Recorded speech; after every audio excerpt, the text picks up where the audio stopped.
I'm walking out of my house through the clutter and cluster of old bikes to meet Guim, the electric bike man who's ridden around the world. Well, from Beijing at least. And he's coming up my street right now. I've never met him, but I guess I'll see him in a second or two. There he is. There you are! Hey! I've been following his blog since he left Beijing. So this is the man and this is the rig. So it's rather strange because we've been in contact quite a lot and we've never met each other. Yeah. Hello. Hi, Mike. Welcome. Thanks a lot. He rides a Whisper, a UK electric bike which he got for free and which has just been replaced and upgraded, it seems. New brand model. Yeah, and it's better, is it? Huh? It's a better bike, is it? That's awesome. This one, I mean, the old one was fantastic, but this one is just. That's the motor. front motor, Yeah, 200 watt, yeah.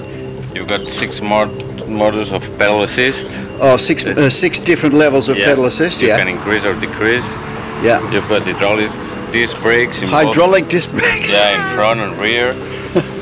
What fascinates me the most, since one worries about batteries running out, is how he recharges as he goes with this solar panel. His second battery is underneath and charging, ready to be switched over when the driving one is exhausted.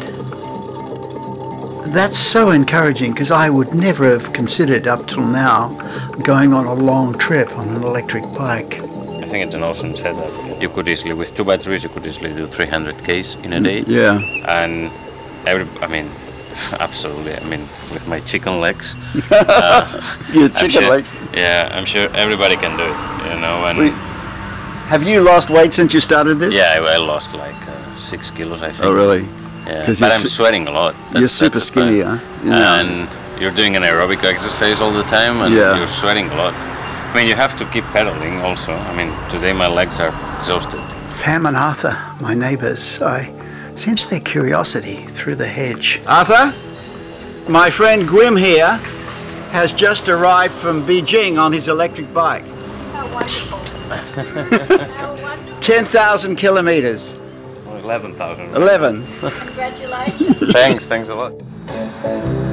Guim has been racing to arrive at my place to have a chance to ride with another visitor, Lord Tony Berkeley, a Labour peer who's out here for a rail conference and wants to be shown around the city on a bike. Guim's determined that Tony find out about electric bikes. Whilst I find out where we're going this morning from Fiona Campbell, who's planned our ride. So we're going to go up through the rocks and then around the foreshore through an area that will soon be a new development. But with an electric bike, why not? And are these the type of electric bikes which are going to be allowed in the regulations? I think the regulations, in my opinion, right now at the moment they are pretty good, because I think 250 watts motor and 25 or 26 k an hour, I think it's the right and perfect speed for this kind of bike. You don't want to have them too big a power, otherwise they'll get in the way of the ordinary bikers. You know? I think With it looking likely that Tony would be ready to try an e-bike for the first time, Paul Van Bellen, who sells Gazelle Energies, a great bike but expensive, moved in to offer one for the ride this morning. If you can ride a bike, you'll be able to ride this. And all you got to do is cycle like a normal bike. There's no throttle, there's no nothing rather. It's just got. Good luck!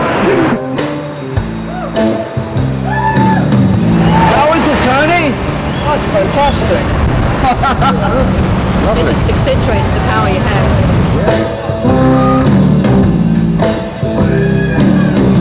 Can I get some help? I need your help out there! If you got something to shake, I want you to shake. For the first half hour of this ride, we don't see a single other bike. What a lovely morning to do this, huh? Fantastic! Now it's true that we're not on roads that cyclists would take into town normally. Sydney's a long way behind the rest of Australia, but the rest of the world as well. We've got about 1%, 1 or 2% cycling. We reckon to have doubled our cycling in London in the last 5 years, from very little to quite a lot more.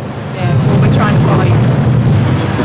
Well, mostly we follow you, I think, but Over on the right we've got the Harbour Bridge, Yep. and on the left we've got the Anzac Bridge where we'll be going next, and this is going to be a massive redevelopment area, so a little controversial in the community, Yep. called Barangaroo. So all of this area will have, there'll be a big park and there'll be very tall buildings, including possibly a hotel partly set out into the harbour. I can't do it all by myself. You got to help me, darling. I can't do it all by myself. You know, help me, darling. When we do hit the bike traffic, it's on the Western Distributor, a pretty narrow path coming off the Piedmont Bridge.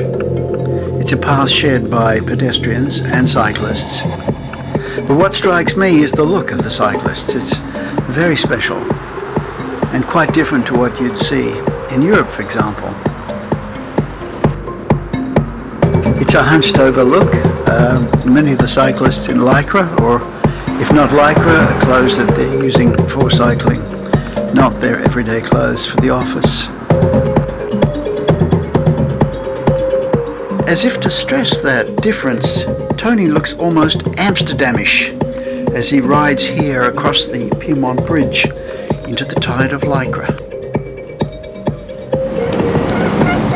is this the cycling rush hour then? Yes.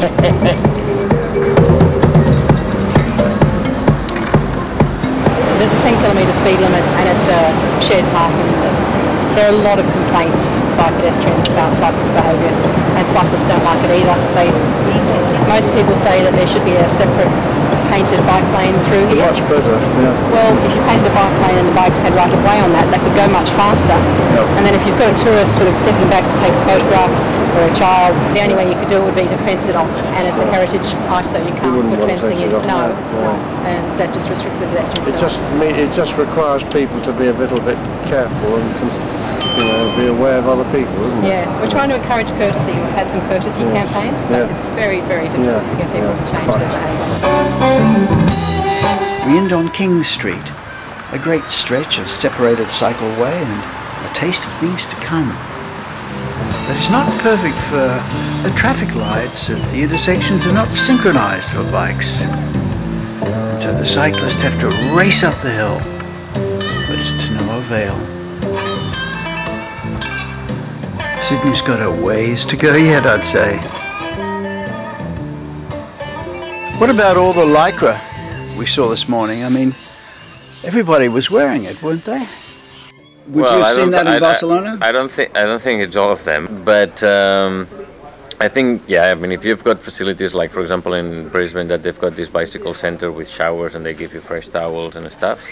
I mean, if there's people who want to take the bike and do some like strong exercise while going to work, I mean, it's a fantastic thing to do some exercise in the morning. But if there's other people who want to dress properly and just take it easy and go to work and arrive there and not to have a shower because they don't need it, fantastic too. I think there's options for everybody. That's the nice thing of the bikes.